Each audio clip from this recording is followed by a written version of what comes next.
Keep your spine straight. Close your eyes. Take a deep breath in and exhale. Take a deep breath in and exhale. Take a deep breath in, hold it there. Oh,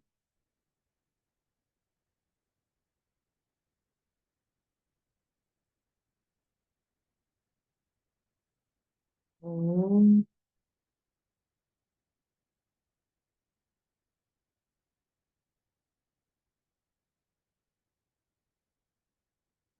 oh.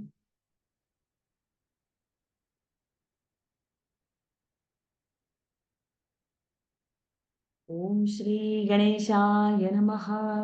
ॐ श्री सरस्वत्यै नमः। ॐ श्री गुरुभ्यो नमः। समस्तजनकल्याणे निरतं करुणामयं नमामि चिन्मयं देवं सद्गुरुं ब्रह्मविद्वरं सद्गुरुं ब्रह्मविद्वरम्। यो अन्तः प्रविश्य मम वाचमिमां प्रसुप्तां सञ्जीवयत्यखिलशक्तिधरस्वधाम्ना अन्यांश्च हस्तचरणश्रवणत्वगादीन् प्राणान्नमो भगवते पुरुषाय तुभ्यं प्राणान्नमो भगवते पुरुषाय तुभ्यं। हरिः ओम् श्रीगुरुभ्यो नमः। हरिः ओम्। अगजानन पद्मार्कं गजाननमहर्निशम् अनेकदन्तं भक्तानाम् एकदन्तमुपास्महे। श्रीमहागणपतये नमः। गुरवे सर्वलोकानां भिषजे भवरोगिणां निधये सर्वविद्यानां दक्षिणामूर्तये नमः। अस्मद्गुरुचरणारविन्दाभ्यां नमः। ज्ञानानन्दमयं देवं निर्मलं स्फटिकाकृतिम् आधारं सर्वविद्यानां हयग्रीवमुपास्महे। श्रीहयग्रीवमूर्तये नमः।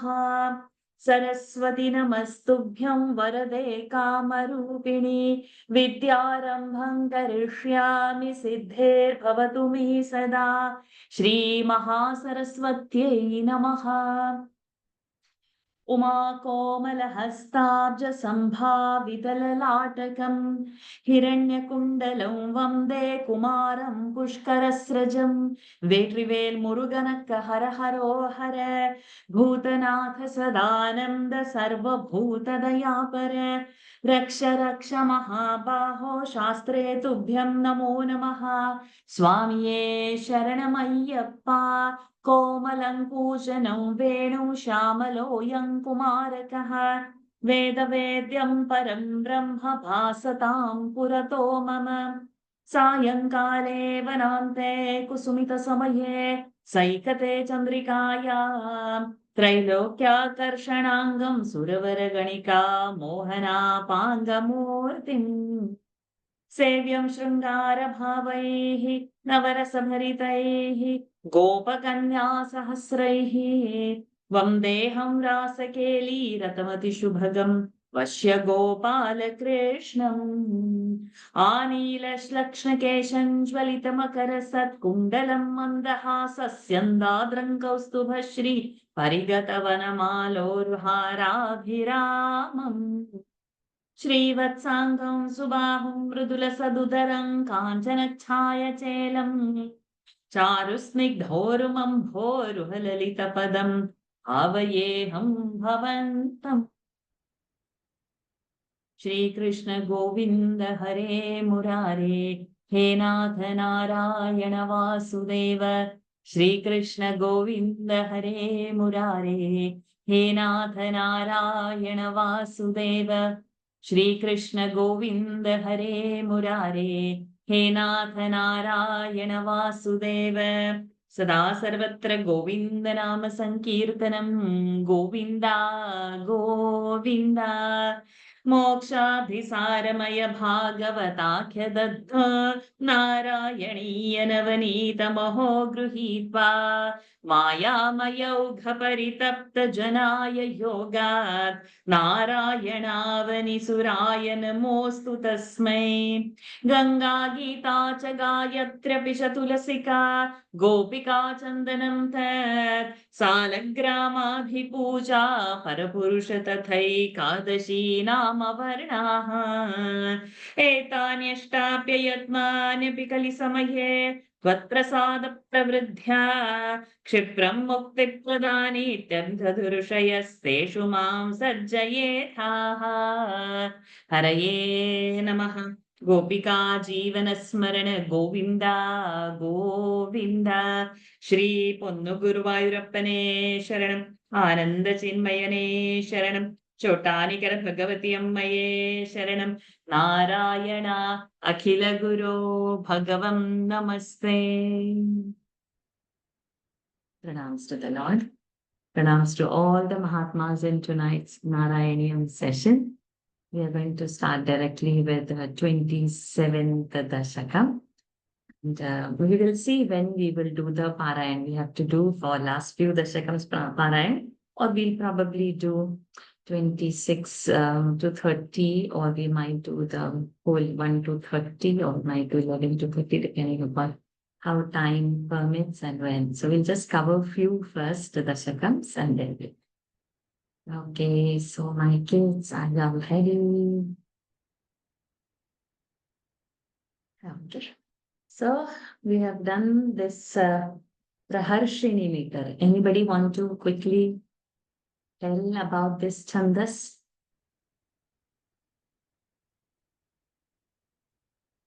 Praharshini. We have done or not done? Yeah, we have done 18th Dashakam. Yes. 18th Dashakam. So what are 13 the syllables. 13 syllables then? The 13th syllable is a Guru's habitant. The 13th syllable is Guru. And it is continuous chanting, no pada break. Yes. Okay. Okay. So now with all this, let us get into it. Now we might slightly see a different tune. We'll go with the regular. There were 2 tunes for this which I had figured out, but let's see whatever now Bhagwan wills will come up. Okay, so who's coming first? Arjuna or Anita? Who's coming first? Anika. Anika's coming. Okay, let's start. So in this, Kurmavatar is going to happen. So today we'll see Kurmavatar. Durvasasurvanitaptadivyamalyam Durvasasurvanitaptadivyamalyam Chakraya swayamupadaaya tatra bhuyah Chakraya swayamuppadaya tatra bhuyah Nagendra pratimruditesha shapashakram Nagendra pratimrudi Teshashapachakram Chakram. You have Chakram chakra? No, not chak. Chak. Chakram Kakshante stvaditara devatamshajana Kakshantistvaditaradevatamshajanam Durvasasurvanitaptadivyamalyam Shakraya swayamupadaaya tatra bhuyah Durvasasurvanita Tadivyamaryam Chakraya Swayamupadaya Tatra Bhuyah Nagendra pratimriditesha shapashakram Kakshante stvaditara devatamshajana Nagendra Pratimriditesha Shapachakram Kakshantistvaditara Devatamshajanam दुर्वासासुरवनिताप्तदिव्यमाल्यं चक्राय स्वयुमपदाय तत्र भूयः नागेन्द्रप्रतिमृदिते मृदिते शशाप चक्रं काक्षान्तिस्त्वदितरदेवतां तांशजानाम्. So here we are going to hear one small story. So Durvasa, Suravanita by an Apsara. From Suravanita, Apta Divyamalam, from one Apsara, he had got this Divyamalya, one divine necklace who Durvasa Rishi had got. And Shakraya to Indra, Swayam Upadaya, he had given that time. Tatra Bhuya, again he had given that to Shakra, to Indra. Then what happens? Nagendra Pratimridite. So he saw one sight where Indra's Vahan, which is Airavat, was stamping that necklace, which angered, we all know Durvasaji. So which he got angered. Shashapa Chakram. So he cursed Indra. So now the last line says, Kakshantihi. Shanti is peace. Shanti is forbearance. So both are different. One is Sha and one is Cha. So this is Cha. Kakshantihi, forbearance. So means, where is that forbearance? Who is having that forbearance? Tvat, from you, means Bhattacharya is saying to the Lord, Itara Devata Amsha Janam. In all the Devatas who are born from you and they are your Amshas, for them, where is that much forbearance as much you have? So immediately, he just cursed Indra. So Bhattacharya is saying, means, you are the greatest. Though people, Rishi Munis, Devatas, though there are so many Amshas, like you, kaha Shanti. Where is that Shanti? Means they don't have that Shanti, that much forbearance, tolerance. Durvasasuravanitāptadivyamalyam Shakraya Swayamupadaya Tatra Bhuyaha Nagendra Pratimridite Shashapa Shakram Kakshantistvaditara Devatansha Jana. Yes, Arjun. Shapena Prathita Jaretha Nirjarendre तापेन प्रथितजरेथ निर्जरेन्द्रे देवेष्वप्यसुरजितेषु निष्प्रभेषु देवेष्वप्यसुरजितेषु निष्प्रभेषु शर्वाद्यः कमलजमेत्य सर्वदेवाः विसर्ग शर्वाद्याः कमलजमेत्य सर्वदेवाः निर्वाणप्रभवसमं भवन्तमापुः वानप्रभवसमं भवन्तमापुः चापेन प्रथितजरेथ निर्जरेन्द्रे देवेष्वप्यसुरजितेषु निष्प्रभेषु शापेन प्रथितजरेथ निर्जरेन्द्रे देवेष्वप्यसुरजितेषु निष्प्रभेषु सर्वाद्यः कमलजमेत्य सर्वदेवाः निर्वाणप्रभवसमं भवन्तमापुः सर्वाद्याः कमलजमेत्य सर्वदेवाः निर्वाणप्रभवसमं भवन्तमापुः शापेन प्रथितजरेथ निर्जरेन्द्रे देवेष्वप्यसुरजितेषु निष्प्रभेषु सर्वाद्याः कमलजमेत्य सर्वदेवाः निर्वाणप्रभवसमं भवन्तमापुः. So now Durvasi has cursed. With that happened what? Shapena, by that shapa, that's the third case. Prathita Jaretha, Prathita Jara. So he became very old instantly.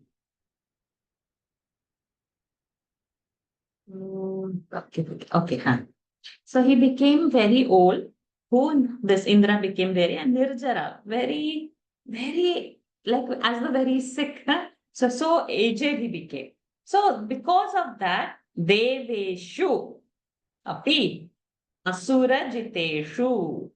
So Deva, so that time when now Indra is not there to define, so the Asuras could easily conquer all the Devas. And they became Nishprabha. Nishprabheshu means they don't have their valor, they don't have that sheen in them, they don't have that shine in them. They just lost everything. Like what the Devas have the Teja, they have their own glories. Nothing was there. They became Nishprabha. They were very helpless. Then what happens? Sharva. Sharva is Shiva. Sharvadhyaha, Shiva, etc., with all other gods.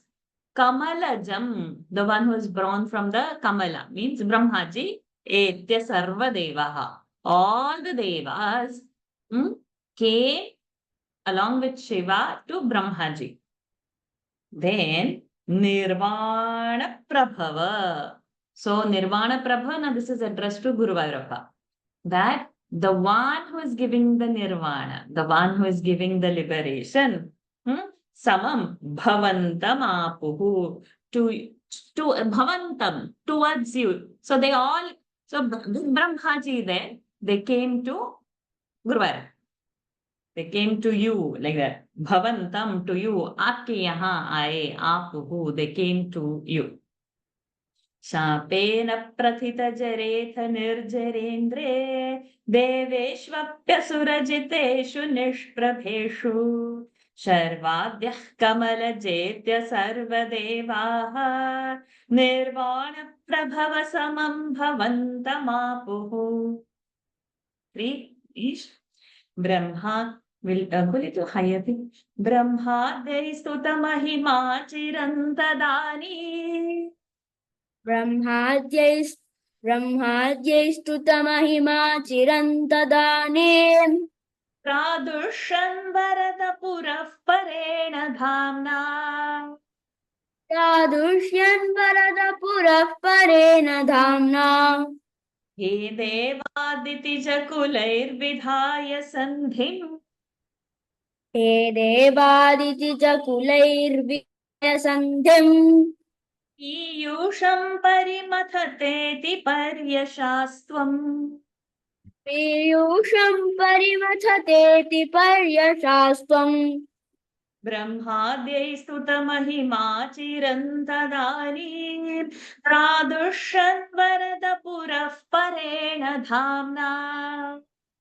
ब्रह्माद्यैस्तुतमहिमा चिरन्तदानीम् प्रादुष्यन् वरदपुरः परेण धाम्ना. हे देवादितिजकुलैर्विधाय सन्धिम् पीयूषं परिमथतेति पर्यशास्त्वम्. हे देवादितिजकुलैर्विधाय सन्धिम् पीयूषं परिमथतेति पर्यशास्त्वम्. ब्रह्माद्यैस्तुतमहिमा चिरन्तदानीम् प्रादुष्यन् वरदपुरः परेण धाम्ना. हे देवादितिजकुलैर्विधाय सन्धिम् पीयूषं परिमथतेति पर्यशास्त्वम्. Very good. So now what happens? Brahmadeyi, all this Brahmaji and all, Sutta Mahima, they began to praise the Lord. Chiram, for a long time. Tadanim, that time. Pradushan. So he appeared. Who? Lord appeared. Vara, the one who is giving the Vara, he appeared. Puraha, in front of them. Parena Dhamna, with all his glories. So Bhagwanji appears over there. Then, He Deva, so he says, all O gods, Ditija Kulaihi Vidhaya Sandhim. All become friends with the Ditija Kula, that means with the Asura. Ditija, born from Diti, the Asura. Kulai, with all that clan, Vidhaya Sandhim, you all establish friendship or peace. And then what you have to do is Piyusham Parimatha Pariyashastvam. So Piyusham Parimatha. Piyusham Amrita. Parimatha Chan. Iti Paryashaha Tvam. Like this. Parimatha, that's like an order. You ordered Paryashahatvam, you ordered them that they have to churn the Amritam, Piyusham. Brahmadyai Stuta Mahima Chirantadani Pradushan Varada Puraf Parena Dhamna He Devaditi Jakulair Vidhaya Sandhim Piyusham Tateti Paryashastvam. Kids are there. In young adults are there. Okay. Most of the adults can raise hands, those who want to chant. Lalita ji. Number 4. Sandhanam Kritavati Danavai Surauge. Sandhanam Krutavati Danavai Surauge. Manthanan Nayati Madena Mandaradrim. Manthanan Nayati Madena Mandaradrim. Prashtesmin Badarami Vodvahan Khagendre. Bhrashtesmin Badaramivo Dvahan Khagendre. Sadyastvam Vinihitavan Payaf Payodhau.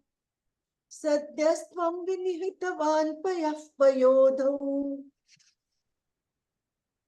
Sandhanan Kritavati Danavai Surauge. Manthanan Nayati Madena Mandaradrim.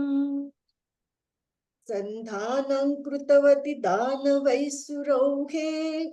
Manthanan Nayati Madena Mandaradrim. Within this message, Visarga, if you're chanting continuously, no need to be chanted in the verse 2. Sarvadeva, I think that is what is mentioned by Lakshmi ji. Okay, sorry. Bhrashtesmin badarami vodvaham khagendre sadyastvam vinihitavan payaf payodhau.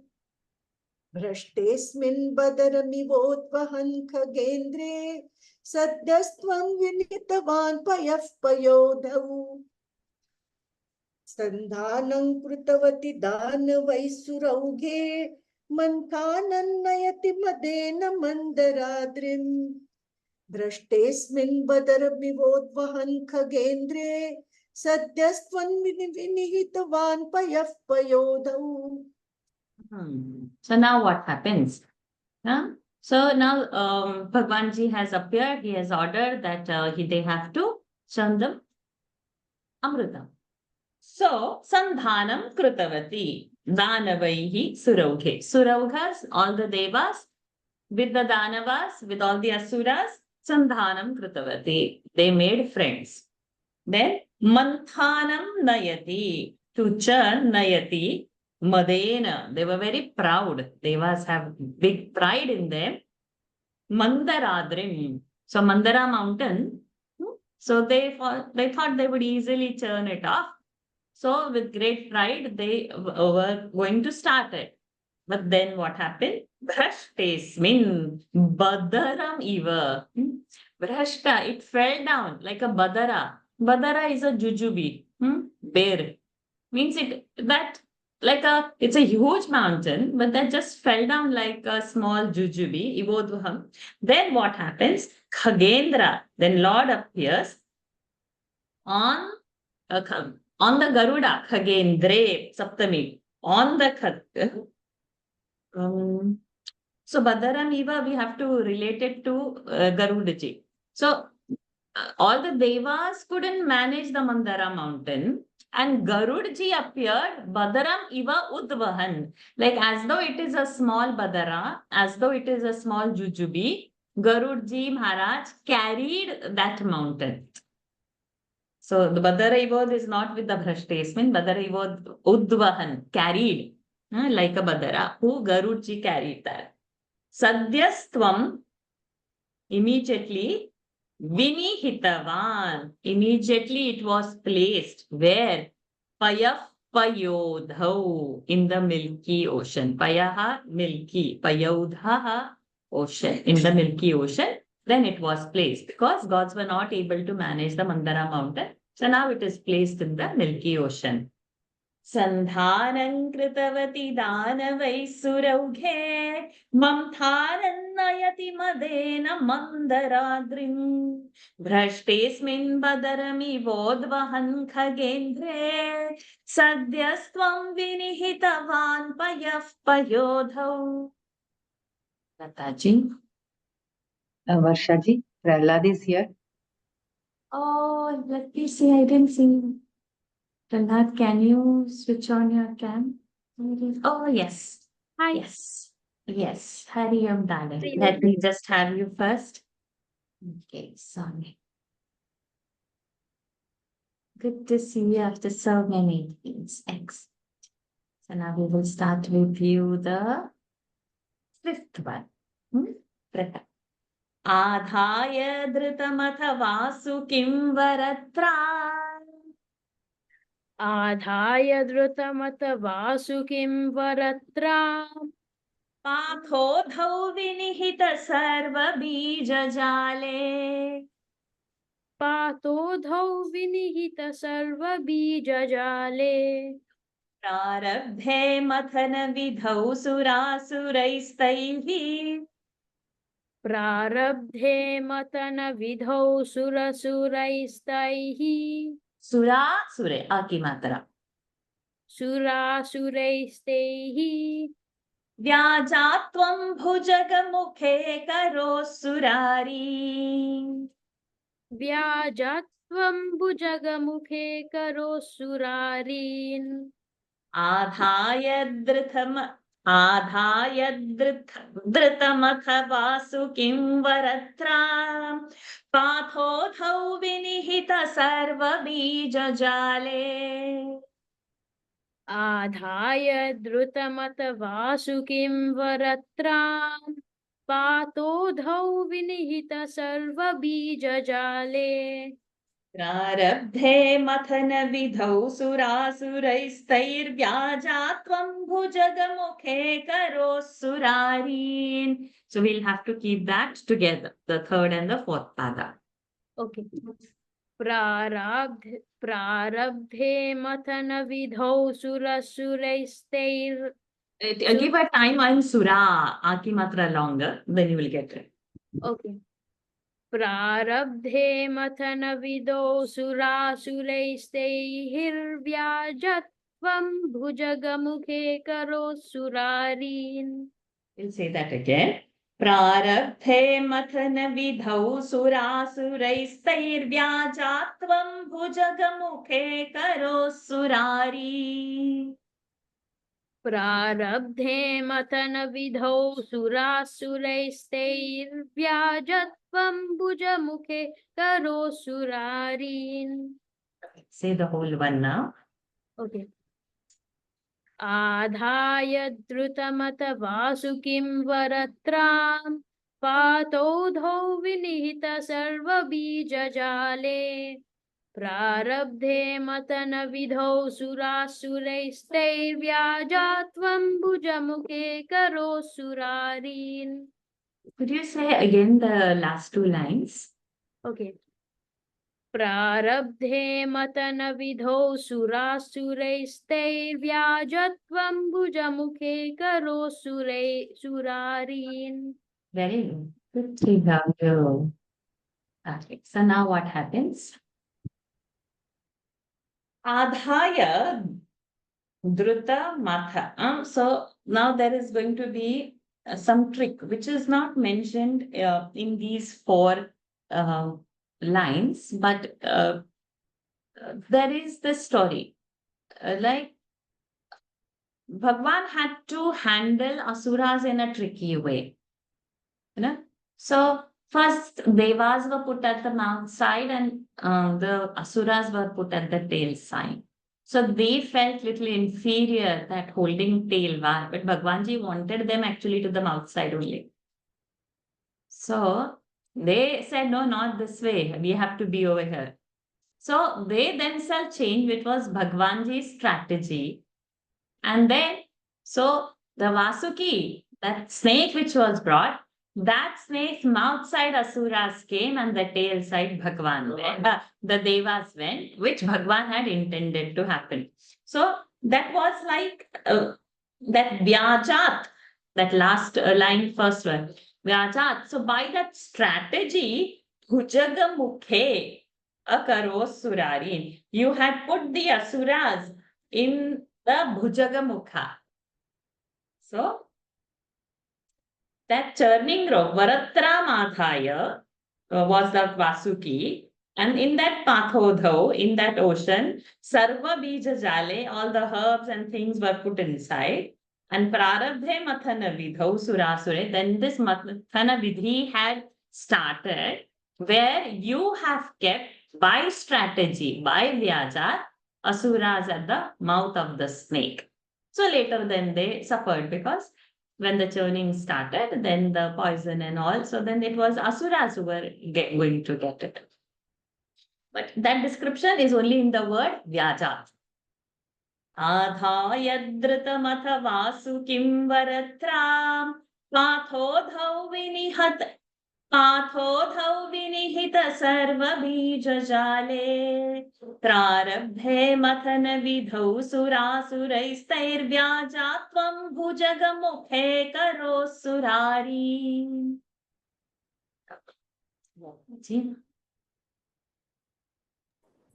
Number 6. Shubhadrau Kshubhita Jalodare Tadani. क्षुब्धाद्रौ क्षुभितजलोदरे तदानीं दुग्धाब्धौ गुरुतर भारतो निमग्ने. दुग्धाब्धौ गुरुतर भारतो निमग्ने. Deveshu so Shubhyathita should be a Dvitva. Deveshu Vyathitatameshu Tatriyaishi. देवेषु व्यथिततमेषु तत्प्रियेषु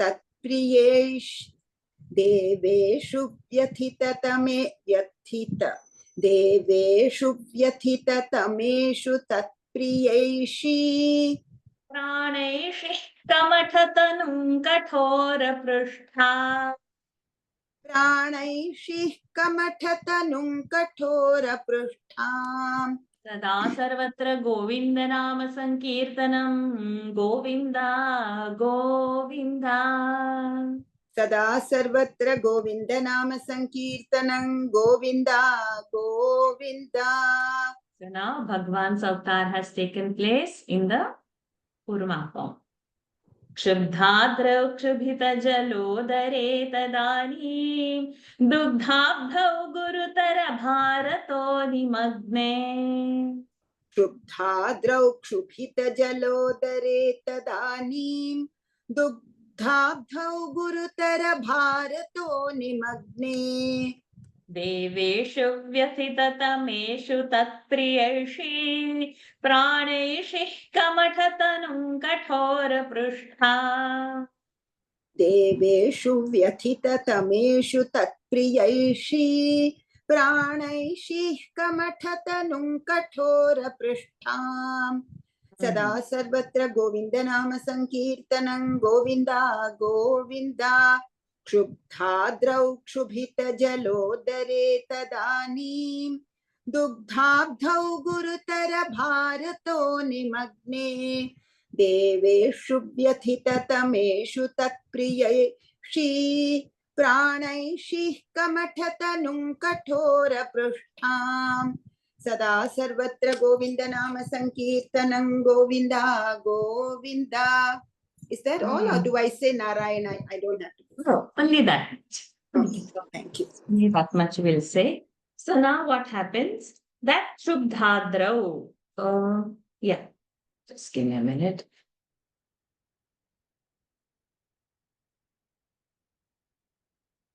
So that mountain, which there was a Nimagne, it sank when that Shubhita Jalodhare, when the ocean was getting fully churned, then Gurutara Bharataha, because of its heaviness, Nimagne, it sank.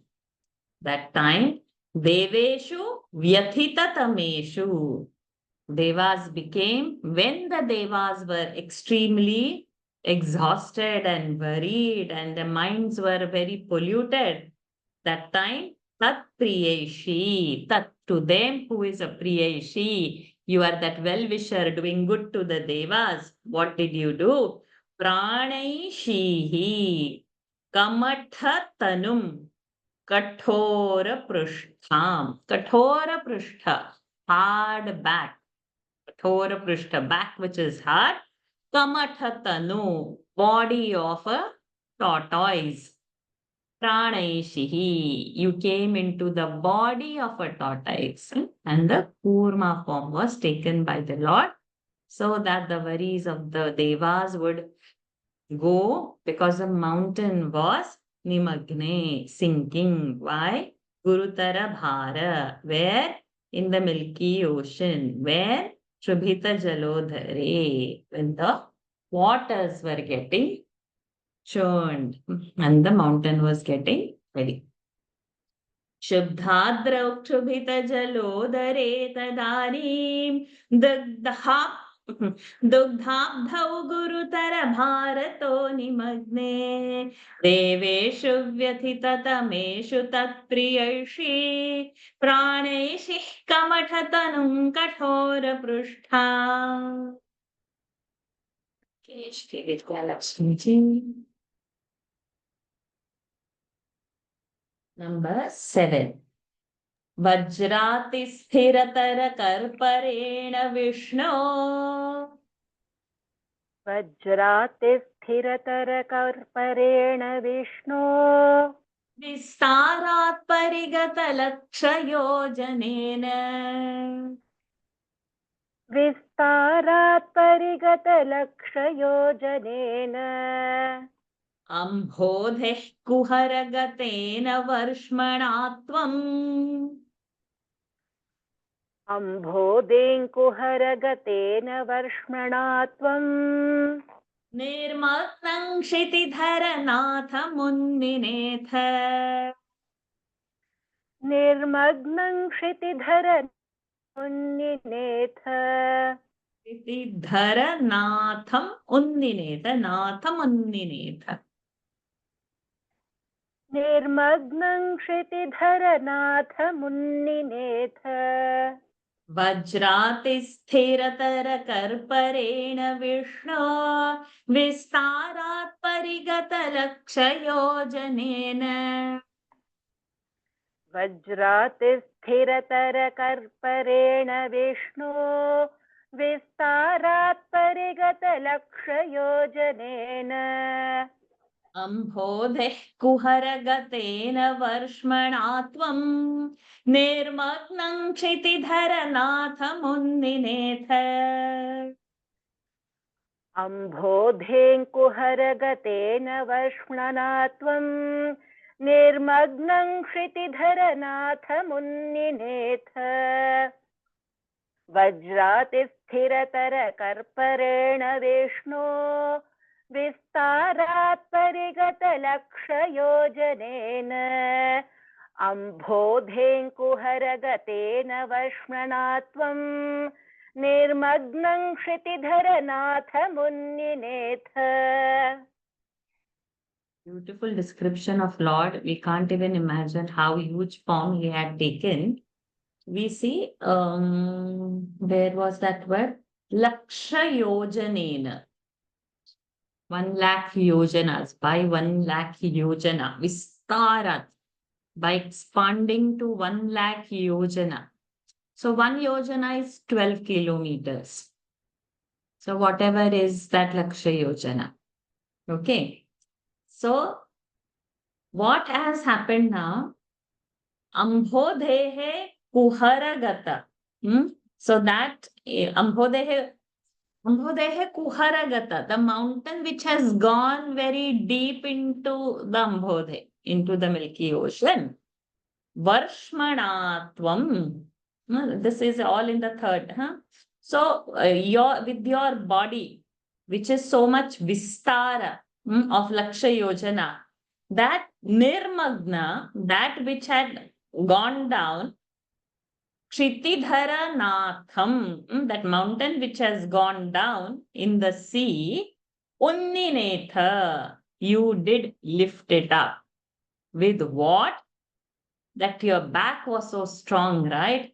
Vajrati sthira. So Vajrati sthiratara karparena. So we know how Indra's Vajra is. It is made of whose bones?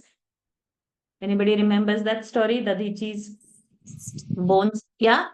So now what happens?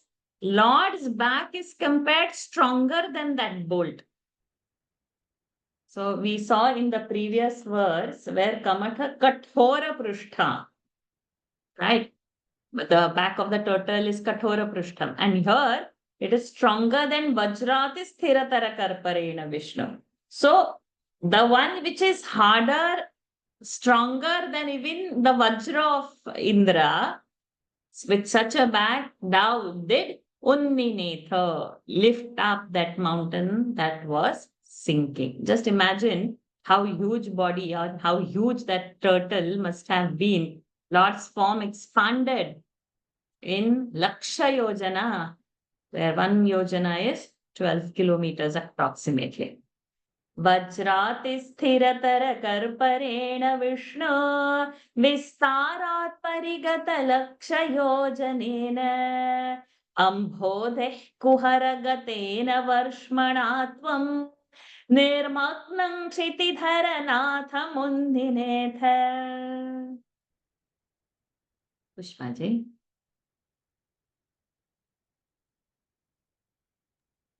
उन्मग्ने झटिति तदा धराधरेन्द्रे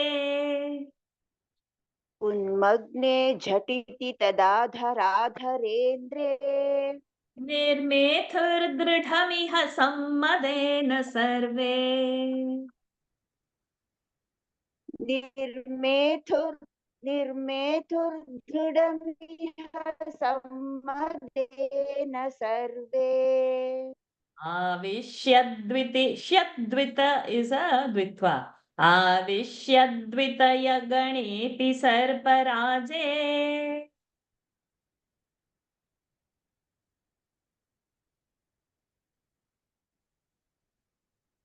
आविश्यद्वितय गणेऽपि सर्पराजे वैवश्यं परिशमयन्न विवृधस्तान्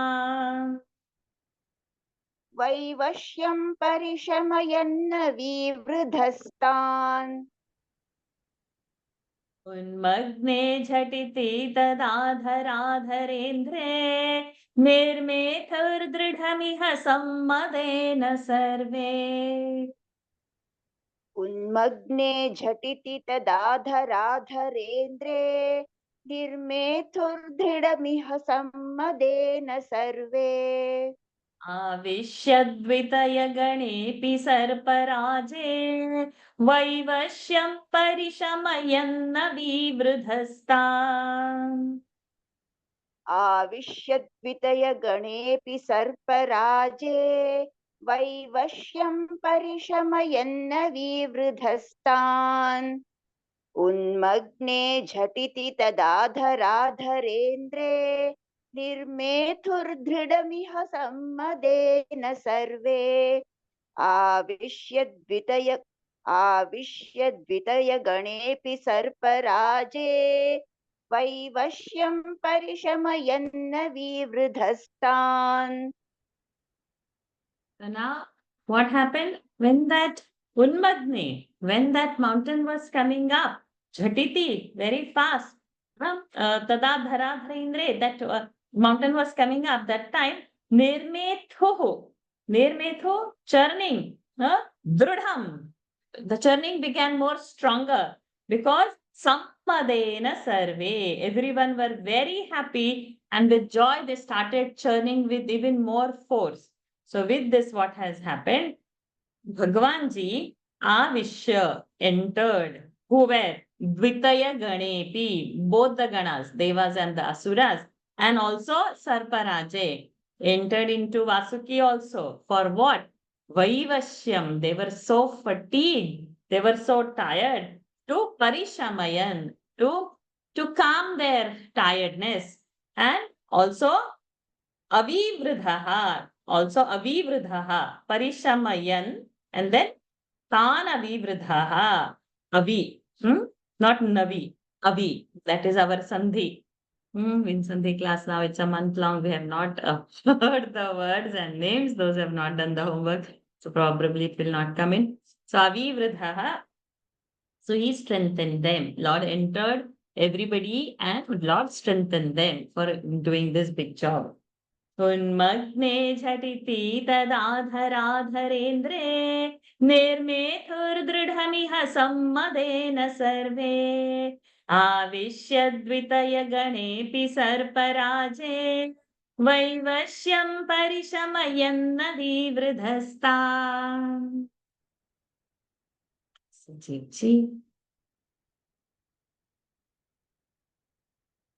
Number 9.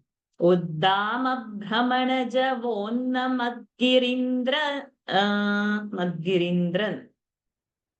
No, we should not. Madgirindra, not Girindran. Madgirindra, Nyastaikas, Hiratara, Hastapankajantvam. All is one word. From Uddama till Pankaja is one big samasa. So we have to not stop at this. We can't say Girindra because Nyasta is the word starting. So Girindran will not happen. So we'll do it together.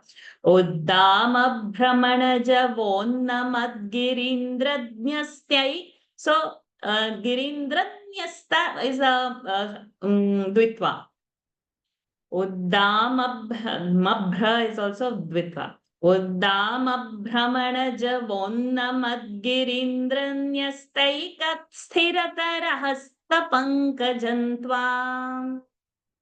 उद्दामभ्रमणजवोन्मदिगिरिन्द्रन्यस्तैकस्थिरतरहस्तपङ्कजन्त्वाम्. Very good.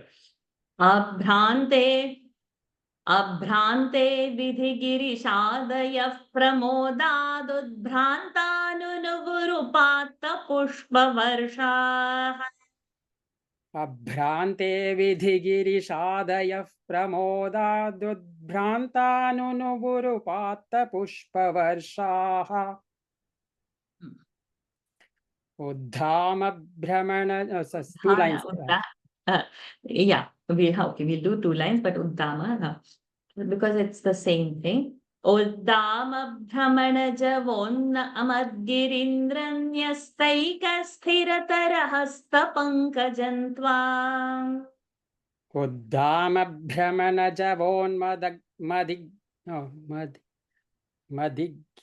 Madgirindra. उद्दामभ्रमणजवोन्मद्गिरीन्द्रन्यस्तैकस्थिरतरहस्तपङ्कजन्त्वाम्. So Uddama Brahmana Java Unmat Girindra. So Unmat is the word. Uddama Brahmana Java and Vo, that one sandhi, swara sandhi. Javon, so un, a and u, where o is happening. Uddama, Brahmana, Java, Unmat, Girindra. Nyasta, Ek, Sthira, Tara, Hasta, Pankajam. Okay. Uddama, Brahmana, Javonnamad-Girindranyasthaika, Sthira, Tara, Hasta, Pankajantvam. उद्दामभ्रमणजवोन्नमद्गिरीन्द्रन्यस्तैकस्थिरतरहस्तपङ्कजन्त्वाम्. अभ्रान्ते विधिगिरिशादयः प्रमोदादुद्भ्रान्तानुनुवुरुपात्त पुष्पवर्षाः अभ्रान्ते विधिगिरिशाधयः प्रमोदादुद्भ्रान्तानुनुवुरुपात्तु नुनुवुरुपात्पुष्पवर्षाः नुनुवुः नुनुवुः उपात्त पुष्पवर्षाः. Before that, pramodat, the ending. Udbhrantaha. उद्दामभ्रमणजवोन्मद्गिरीन्द्र sorry The is alpa prana and bha mahaprana.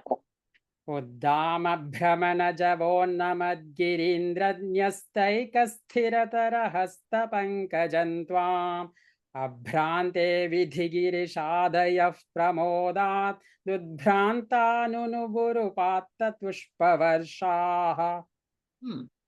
So only the pronunciations are difficult, meaning is very easy. So what happens? That Brahmana Java, no? Now they are doing with great force. So Java is always denoting Gati. So great force, that Java. So Brahmana Java is the churning is getting with great speed. So Uddama, it is very with a great power also. And then Unmad. So this the Girindra, the mountain that is rising up. So what did Bhagwan do? Ekasthiratara hasta pankajam. So now because the force is increasing and the mountain is rising up, Bhagwan placed his lotus hand on it just to stabilize it. So beautiful. Then seeing this, Abhrante from the skies, Vidhi, Giri, Brahmaji, Shivji, all Ishada means all the gods. Pramodat, becoming very happy. Udbhrantaha means overjoyed, out of control joy. What they do? Dinunuvuhu, they started praising the Lord. And Upatta Pushpavarshaha, Upatta started throwing flowers. So now means the work is done and the Lord is happy. And seeing this sight, all the gods were happy. Uddamabhramanajavonnamad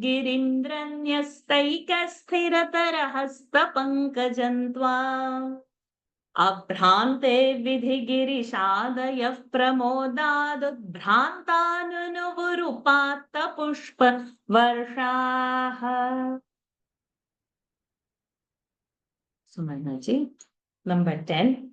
Daityoghe bhujagamukhanilena tapte. Daityaughé bhujagamukhanilena tapte. Tenaiva tridashakulepi kinchidarte. Tenaiva tridashakulepi kinchidarte. Karunyatava kila deva varivahaha. Karunyatava kila deva varivahaha. Vahaha. Karunyatava kila deva varivahaha. Pravarshannamaragananna daitya sanghan. Pravarshannamaragananna daitya sanghan. Daityaughé bhujagamukhanilena tapte. Tenaiva tridashakulepi kinchidarte. Tenaiva tritva. Daityaughé bhujagamukhanilena tapte. Tenaiva tridashakulepi kinchidarte. Karunyatava kila deva varivahaha. Pravarshannamaragananna दैत्यसङ्घान्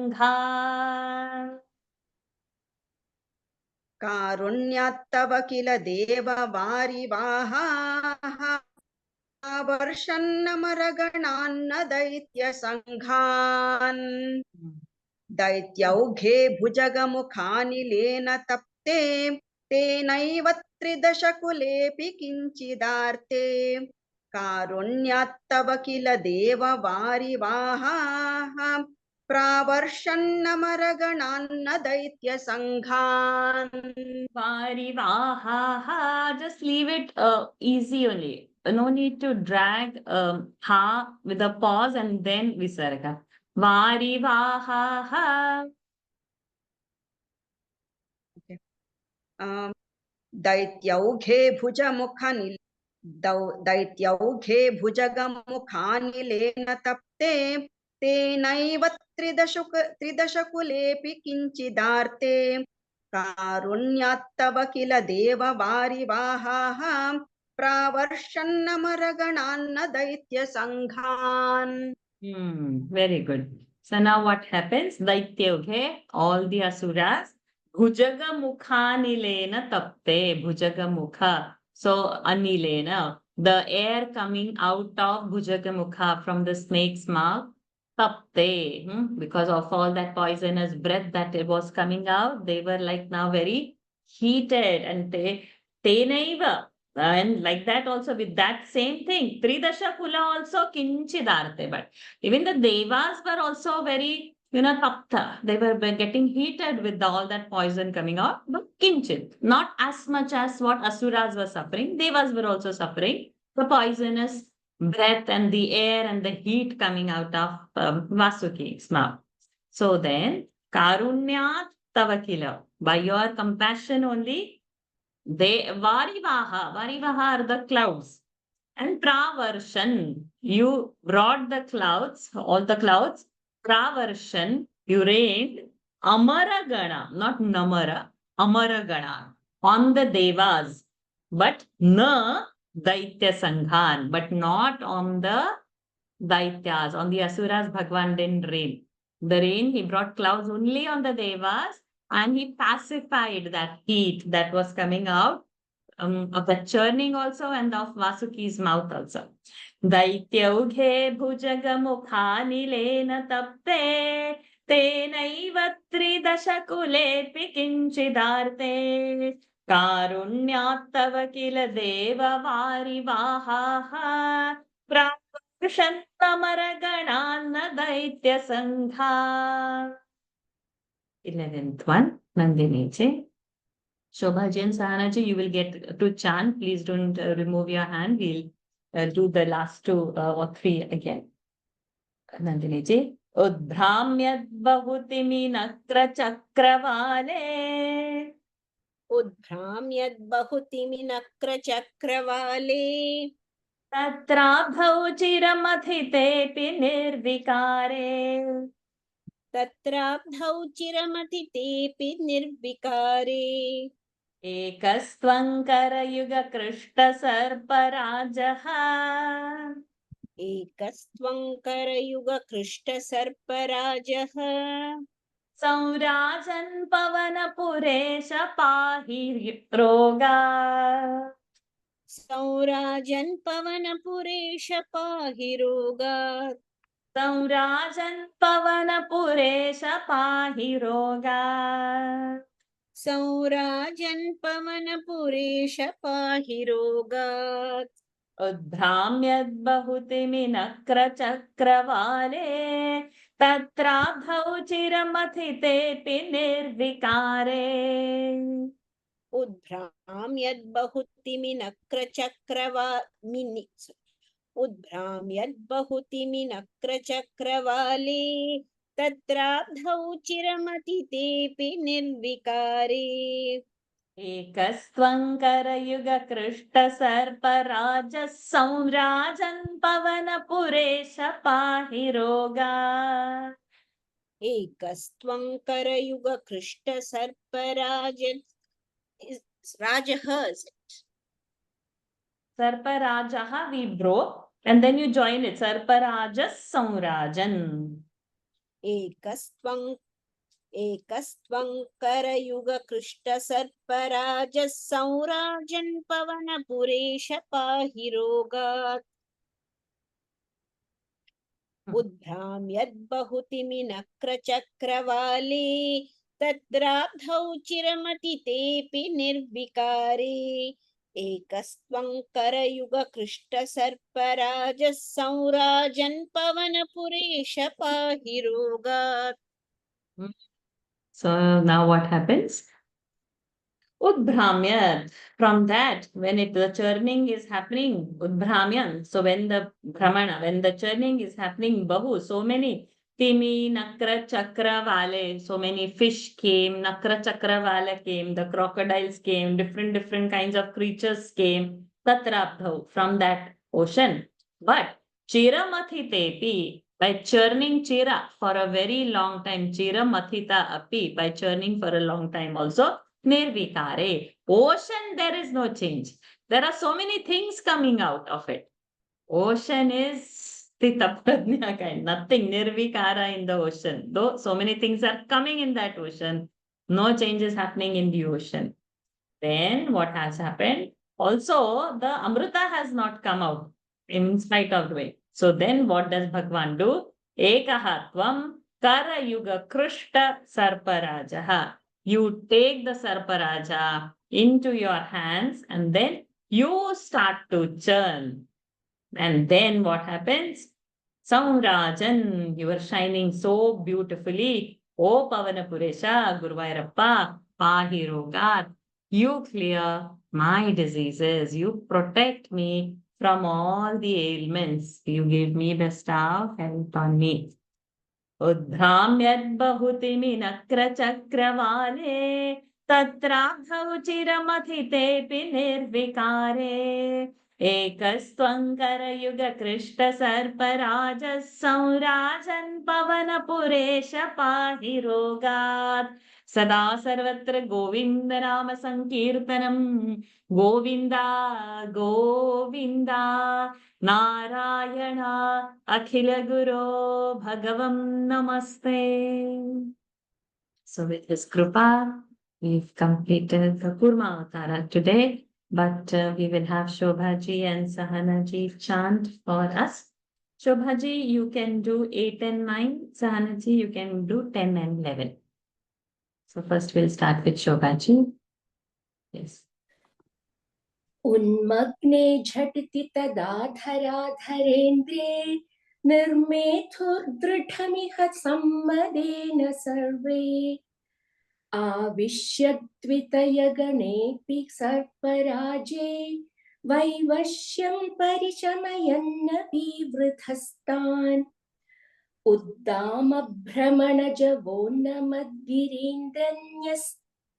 न्यस्तैकस्थिरतरहस्तपङ्कजं त्वाम् अभ्रान्ते विधिगिरिशङ्क्षादयः प्रमोदादुद्भ्रान्ता नुनुवुरुपातपुष्पवर्षाः. Excellent.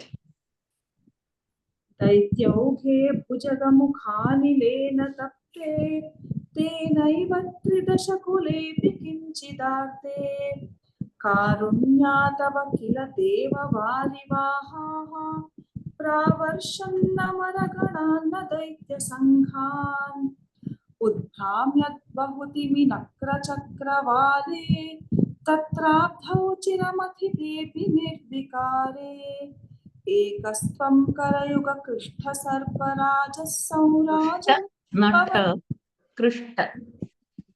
एकस्त्वं करयुगकृष्ठसर्पराजः संराजन् Again. एकस्त्वं करयुगकृष्ठसर्प Kara Anuswara Zmkara. एकस्त्वं करयुगचक्र Not one. No. Ekastvang. एकस्त्वं करयुगकृष्ठसर्पराजः संराजन् पवनपुरेश पाहि रोगात् सदा सर्वत्र गोविन्दनाम संकीर्तनं Govinda Govinda. Okay. Any questions? Any doubts? We have exceeded. The Gita will start in a minute. Unless we end the meeting, there wouldn't be doubts. Any? Varshaji, just clear? one quick question. Yes. Just one quick question. In verse Second, Sarvadevaha Udatuchantam. yeah, that yes, that you have already. I typed it there just in case I missed it later. But there was one location where the Bhagwan has appeared. Will that there also is it an option to chant Sada Sarvatra Govindanama Sankirtanam? So we are chanting that now at verse number 6, we chanted. Yeah, but there was one place where Bhagwan has appeared. He said it on No, I'm no, trying to not write there. down. Not there. No, okay. Only On that the location. Avatara. On the Avatara. Avatar only. Okay, thank you. Varshaji, verse 9. So it's Ji. Pramodad, last one. Pramodad Dubhrantas. So Pramodat, half ta, and then Udbhranta, ha, Oh, Visarga. Thank Any more But queries? we are not chanting like that, right? But No, we are not chanting. together. Pramodat Udbhranta. So, but sometimes if we are losing breath, then we need to know how to stop it. So, the sandhis, when we are opening, they are very useful because at all times we may not be chanting fast. At all times we may not be having our breath control. So we need to know where and how to stop or cut the line. That knowledge should be there. It can be, the line cannot be abruptly stopped anyhow. So if we know little bit of that sandhi rule, and if we write there, if we are stopping over here, it is half the or whatever is that, and then it would be easy. Okay, all the questions done. Let us end our session and go to daily Gita. Purnamadav Purnamidam Purnat Purnamudachyate Purnasya Purnamadaya Purnamevavashishyate Om Shanti Shanti Shanti Harihi Om Shri Gurubhyo Namaha Harihi Om Shri Krishnarpanamastu. Hari Om everyone. Thank you for joining. Tomorrow I have a doubt for having this session because I'm expected to come back by 4:30, but don't know because today whole day, the way it is raining over here, it's tough. So we will do it surely from next Tuesday onwards. So please join. Somebody who said it was not possible, but they said that we can have the class and we'll see from the video recording. So we will have 2 sessions next week onwards so that we can speed up. And then when the bigger Parayanam comes, that time we will do half an hour early to fit in the whole Parayan. Because now we have to do 30. So that time instead of 5:30 India time, we will join at 5 or 7:30 p.m. Singapore time it will be when we will do the whole Parayan that time. So we will see how and when, and we'll do take the volunteers first so that you can prepare your own Dashakam and come. Then it will be faster. Pronunciation also has to be perfect and speed also should. Okay. Thank you so much. Hari Om everyone. Hari Om. Thank you, Dr. Vasu. Thank you, Varsha. Hari Om. Thank you very much, Varshaji. Hari Om, Varshaji. Hari Om.